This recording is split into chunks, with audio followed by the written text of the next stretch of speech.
अस्सलामुअलैकुम। M Hussain Urdu classes में मैं मुनव्वर हुसैन आप लोगों का फिर से इस्तकबाल करता हूँ, खैर मकदम करता हूँ। झारखंड एसएससी सीजीएल और झारखंड टीचर्स एग्ज़ाम 6 to 8 के उर्दू सिलेबस में आज हम लोग हिस्सा नस्र के ऊपर बातचीत करेंगे और हिस्सा नस्र में इलियास अहमद गद्दी और उनके नावल के मुताल्लिक़ बातचीत करेंगे।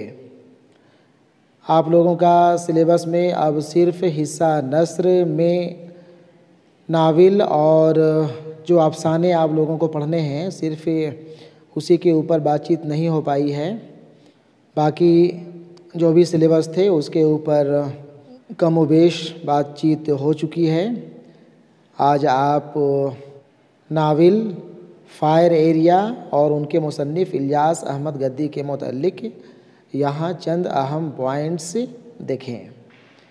ठीक है, देखें यहाँ पे हम लिखे हुए हैं नावल, उसके बाद आप ऊपर की लाइन देखें फ़ायर एरिया और इलियास अहमद गद्दी के मुताल्लिक़ कुछ अहम पॉइंट्स।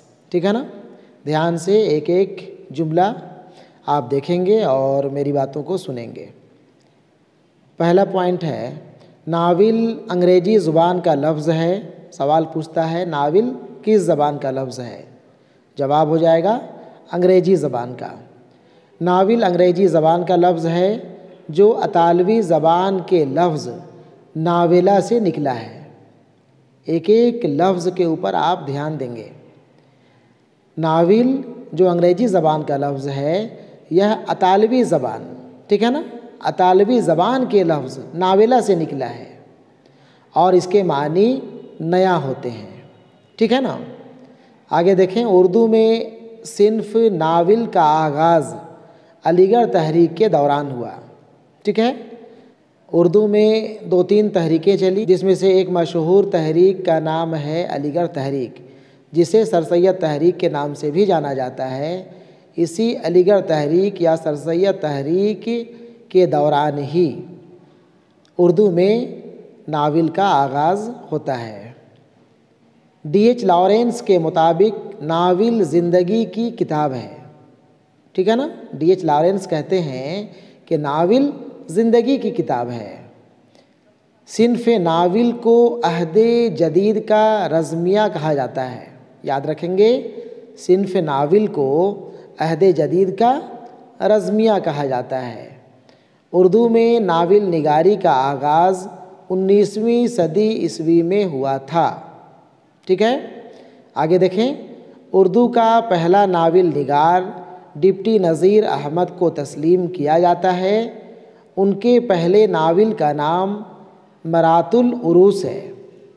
नाम याद रखेंगे, मरातुल उरूस, जो डिप्टी नज़ीर अहमद का नावल है।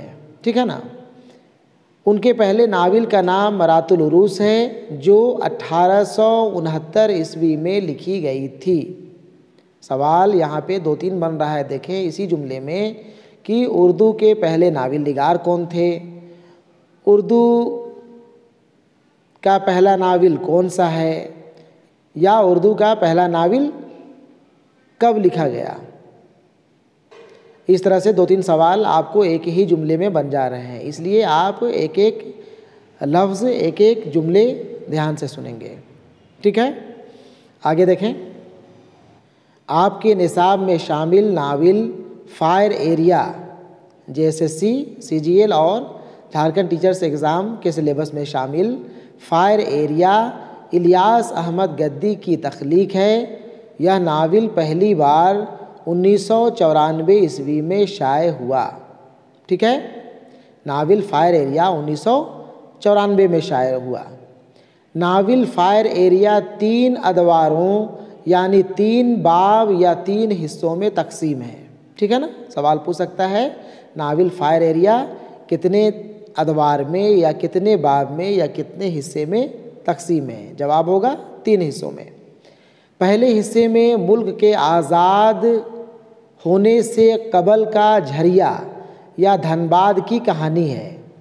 जिसमें यह दिखाया गया है कि किस तरह अंग्रेज़ कोयला मज़दूरों पर राज करते और उनका इस्तेसाल करते थे। ठीक है ना। नावल फायर एरिया के दूसरे हिस्से में हिंदुस्तान के आज़ादी के बाद भी अंग्रेज़ किस तरह कोयला कंपनी के मालिक बने रहे और कुछ इलाकाई लोगों के साथ मिलकर मज़दूरों का इस्तेसाल करते रहे, यह दिखाया गया है। ठीक है। अगर नावल के दूसरे हिस्से की बात करें तो दूसरे हिस्से में हिंदुस्तान के आज़ादी के बाद किस तरह अंग्रेज़ कोयला कंपनी के मालिक बने रहे। देश तो आज़ाद हो गया, मुल्क आज़ाद हो गया, इसके बावजूद अंग्रेज़ किस तरह कोयला कंपनी के मालिक बने रहते हैं और मज़दूरों को इस्तेसाल किस तरह से करते हैं, वो दिखाया गया है। जबकि तीसरे और आखिरी हिस्से में इंदिरा गांधी के ज़रिए कोयला खानों को नेशनलाइजेशन किए जाने के बाद किस तरह से रिश्वतखोरी और धांधली से कोयला खानों में नौकरी के लिए लोगों को रखा जाता था, उसे दिखाया गया है। बात समझ गए। आगे देखें। नावल फायर एरिया का मरकज़ी किरदार सहदेव है। याद रखेंगे, मेन कैरेक्टर, मेन किरदार जिसे हम लोग मरकज़ी किरदार कहते हैं, वो नावल का सहदेव है। वो सतगावा जिला गया का रहने वाला था। वो अपने गांव के ही एक फ़र्द ननकू, जो कि पहले से ही झरिया धनबाद के कोल फील्ड सुरसा कोलियरी में काम करता था, के साथ खुद भी काम करने के लिए सुरसा कोलियरी चला जाता है। एक एक लफ्ज़ ध्यान से सुनेंगे और देखेंगे। ठीक है ना। यहाँ फिर से हम पढ़ते हैं इसी जुमले को। नावल फायर एरिया का मरकज़ी किरदार सहदेव है। वो सतगावा जिला गया का रहने वाला था। वो अपने गांव के ही एक फ़र्द ननकू, जो कि पहले से ही झरिया धनबाद के कोलफील्ड सुरसा कोलियरी में काम करता था, के साथ खुद भी काम करने के लिए सुरसा कोलियरी चला जाता है।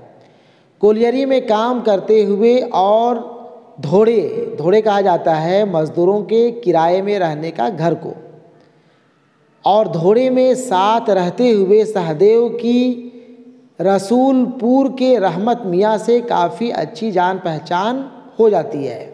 ठीक है ना। धोड़े में रहते रहते सहदेव की मुलाकात रसूलपुर के रहमत मियाँ से होती है और काफ़ी अच्छी जान पहचान उससे हो जाती है। कोलियरी में काम करते हुए चाल के धंस जाने पर रहमत मियाँ की मौत हो जाती है। जब इसका इल्म सहदेव को होता है तो वो उस सच्चाई को उजागर करना चाहता है, पर वो ऐसा नहीं कर पाता। उसकी दोस्ती कोलियरी में ही जूनियर क्लर्क की हैसियत से काम करने वाले मजूमदार से भी होती है। वह उसकी मदद से कोलफील्ड में मज़दूरों के साथ हो रहे इस्तेहसाल के खिलाफ आवाज़ बुलंद करना चाहता है, लेकिन आगे चलकर मजूमदार का भी कत्ल कर दिया जाता है और खुद सहदेव भी गलत लोगों के फंदे में फंसकर जाने अनजाने जुर्म की दलदल में चला जाता है। लेकिन आखिर में उसका ज़मीर जाग उठता है और वो भी मजूमदार की मौत पर यूनियन की तरफ से निकाले गए जुलूस में शरीक होकर कातिलों को फांसी दो के नारे लगाता हुआ नज़र आता है। ठीक है ना। नावल में कई अहम किरदार हैं, जिसमें कुछ खास नाम खुद सहदेव के साथ साथ मजूमदार, रहमत मियाँ, खतुनिया, इरफान, कालाचंद, इनामुल खान वगैरह का लिया जा सकता है। ठीक है ना। ये सारे नाम आपके जहन में होने चाहिए। कोई भी एक नाम या दो नाम सवाल में दे सकता है और यह पूछ सकता है कि यह किरदार किस नावल का किरदार है। तो सभी नामों को आप जहन में रख लेंगे। ठीक है।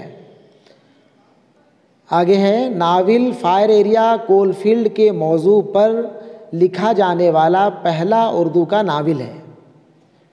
उर्दू का पहला नावल जो कोलफील्ड के मौजू पे लिखा गया था, ये फायर एरिया था।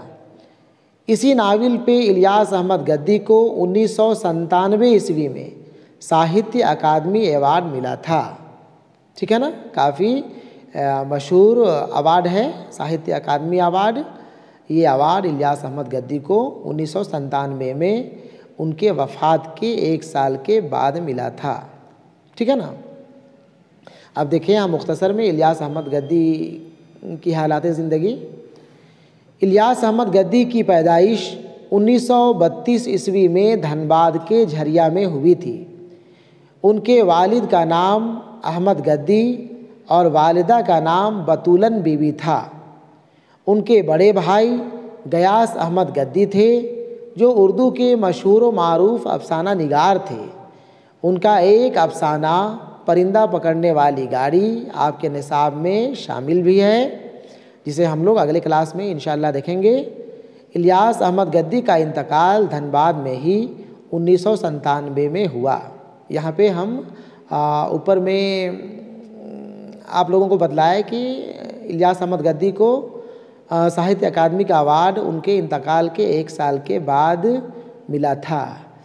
मेरे जहन में यह बात थी कि इलियास अहमद गद्दी शायद 1996 में इंतकाल किए थे, इसलिए मैंने कहा था कि उनके इंतकाल के 1 साल बाद उन्हें साहित्य अकादमी अवार्ड मिला, जबकि इलियास अहमद गद्दी 1997 में ही इंतकाल करते हैं और उसी साल उन्हें साहित्य अकादमी अवार्ड दिया जाता है। ठीक है, तो ठीक है, इलियास अहमद गद्दी और उनके नावल के मुतल्लिक यही कुछ चंद अहम पॉइंट्स थे।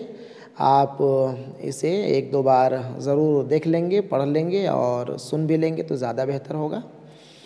और साथ ही साथ हम यह ज़रूर कहेंगे कि आपको मौका मिले, और मौका मिलना क्या है, मौका तो आपको निकालना पड़ेगा, वक्त निकालना ही पड़ेगा, और आप ज़रूर से ज़रूर नावल फायर एरिया को पढ़ेंगे। और सिर्फ नावल फायर एरिया ही नहीं, बल्कि हम जो भी नसरी सिन्फ है, इसके बाद जो आप लोगों को 3-4 अफसाने पढ़ने हैं, आप उन अफसानों को भी एक एक के जुमला, एक एक लफ्ज़ ध्यान से पढ़ेंगे।